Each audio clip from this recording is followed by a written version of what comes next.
Welcome to Micro ADV 6th gear reviews, in which we'll see if this product makes it into 6th gear. We're going to look at 6 criteria: build quality, ease of use, versatility for travel, availability of spares, cost, and output performance, or does the product achieve what it advertises. Now, just a reminder, you can win your very own AeroPress.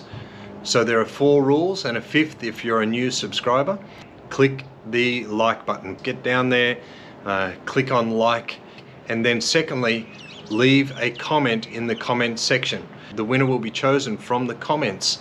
Thirdly, subscribe if you haven't already. Then the 4th one is share this video. Email the link to them, share it on your Facebook page, your Twitter, your WhatsApp, Instagram, wherever you want to. If as a result of the video being shared with you, you have become a subscriber and you click like on this video and you make a comment, when you make the comment, please mention the person who shared it to you, because if we get over 1,000 subscribers as a result of this video, which is a phenomenal increase, because I'm going to be sending out a video to the person whose name is mentioned the most in the comments as being the primary sharer, just as a way of saying thank you.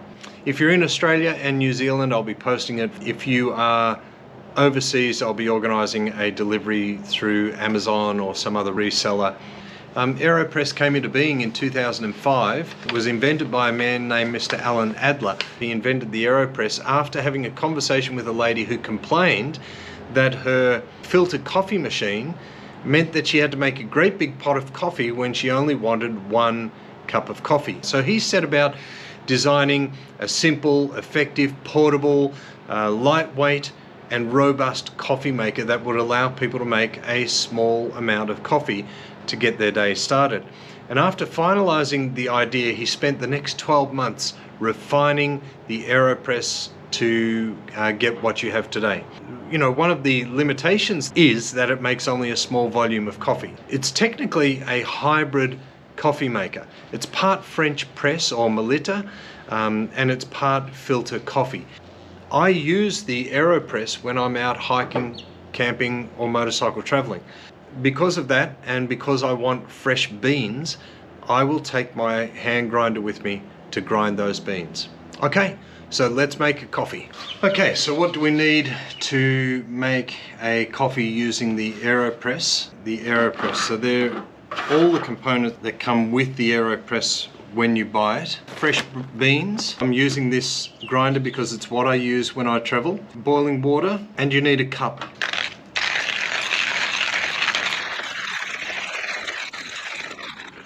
Take a filter paper. Make sure you only grab 1 filter paper because they're thin. Put the filter paper into the basket, then that screws onto the bottom. Preheat your glass. The AeroPress sits on top of that glass. We want the coffee grinds to do a thing called a bloom in the coffee, but what we're doing is filling up to about the 2 cup mark. We're going to give the coffee a stir.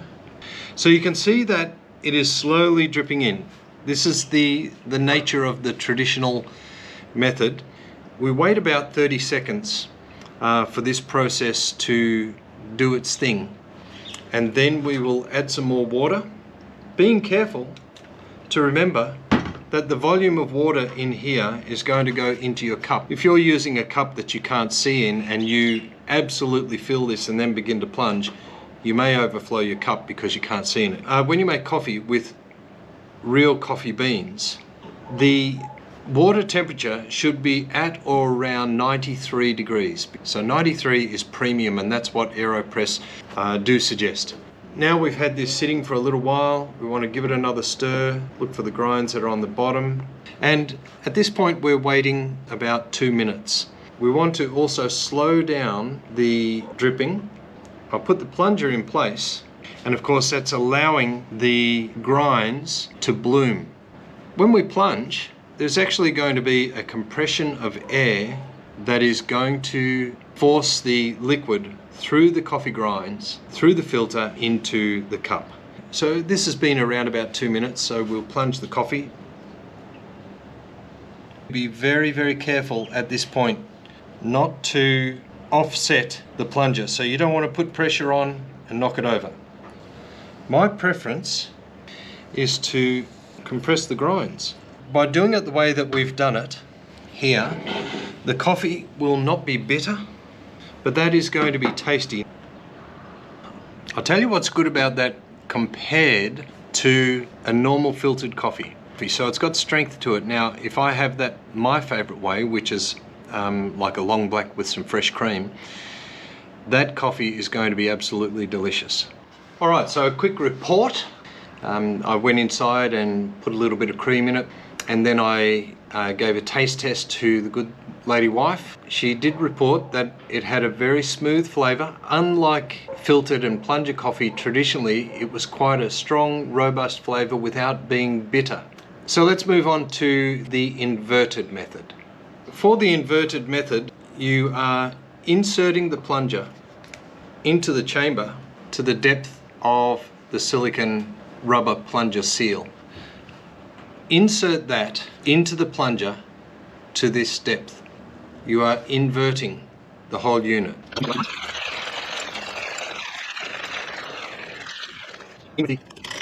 Remember, we need the coffee grinds to bloom. We're going to dig that water through. We want it to be thoroughly mixed in with the water because we need the coffee to do its thing. We're going to let it sit for a few moments. Now, you can buy a filter attachment, a metal, very fine gauze filter basket. It replaces this, and it's a pressure-based basket. So it's intended to build up pressure so that when you plunge the coffee, the pressure restricts and you get more, in theory, more of a espresso-like result. The coffee is blooming, so we're going to top this up a little bit, or a lot. We're going to give it another stir. The top of this coffee looks like an espresso extraction. You can see that it's doing a wonderful job during this blooming process. And once again, this is about a 2-minute process in all. The wait time, the first 30 seconds, adding the water, and then about another 90 seconds. Now we're going to lock this into position. And then what we do is we grab the chamber and we pull it down slightly until we start to see the liquid form on the top of the basket. So there we go. We're probably at around about 2 minutes now. So you need to grab this with a reverse grip because you won't be able to swing it over otherwise. Put your cup or glass on top and you have to swing it over in one motion. What's dripping through at the moment is just liquid that we forced into the basket. This plunge is going to be pretty firm because I've put in some extra grinds. There's no rush, and you don't want to rush this process because if you rush it, you won't get the full body out of the beans. Whoever knew the humble coffee bean could be so complex. Just remember, if you get this off center, you'll tip the whole thing over and end up scalding yourself. This time I'll show you the puck. The paper should be wedged to the grinds, and there's the coffee puck. I'll throw that in my garden in a moment. That I like to have my coffee with cream, real cream. I'm not talking the American coffee with cream, which means coffee with milk. Not too much. Well, there can never be too much. Cheers. That is a good coffee. How would I describe that coffee? As far as comparing it to a filtered or French press coffee, the Melita press, this is much more robust. It's got strength to it. In fact, you could comfortably divide that among 2 glasses and it would still be a very flavoursome coffee. That's the other word that Suzanne used before. It was flavoursome. Time for our review of the AeroPress. Remember, we had 6 criteria, and the first was build quality. This is BPA-free plastic, so you're not going to get a leach of toxic chemicals. An excellent silicone seal. The filter basket is solid and locks in properly. It's very, very robust unit. There's really nothing to go wrong with it. So we're definitely shifting into first gear with the build quality. Ease of use. Look, that one is a little bit debatable. Some people will see that this process is complex, but I enjoy the process of making coffees. I think it builds up my anticipation of a nice drink, speaking of which. But if you want a coffee in a hurry, AeroPress is probably not going to be the thing for you. Based on what I've shown you, it is an easy unit to use, although a little time consuming, but if you want to make one coffee, it's a good unit. So from my viewpoint, the AeroPress definitely shifts into second gear on ease of use. It's pretty simple. Set up the machine, put the grinds in, pour the water in, stir, wait, plunge. So we've moved into second gear. Our third criteria was versatility for travel. It's a bit big if you are hiking, but if you're doing motorcycle travel, this then becomes a lightweight unit. My grinder fits into there and stows away, and then I just kind of wedge the handle in here and I wrap it up. It is solid, and its weight makes it a winner for me as far as motorcycle travel is concerned. So I think we definitely slip into third gear. Well, the fourth one was availability of spares. One Google search, spare parts, AeroPress, and you'll get thousands of hits. I recommend buying from a coffee machine specialist, because otherwise you're going to end up with some cheap, nasty import that will be made with plastics that are chemical laden, and that will not only can be dangerous to your health, but they'll also leach flavor, a tainted flavor, into the coffee. We shall toast the AeroPress as it moves into fourth gear. The fifth is the cost. Now that is going to be relative to income. As far as getting one of these units into your hands for less than 50 bucks, in fact $44.95 seems to be the going price in Australia, Australian dollars.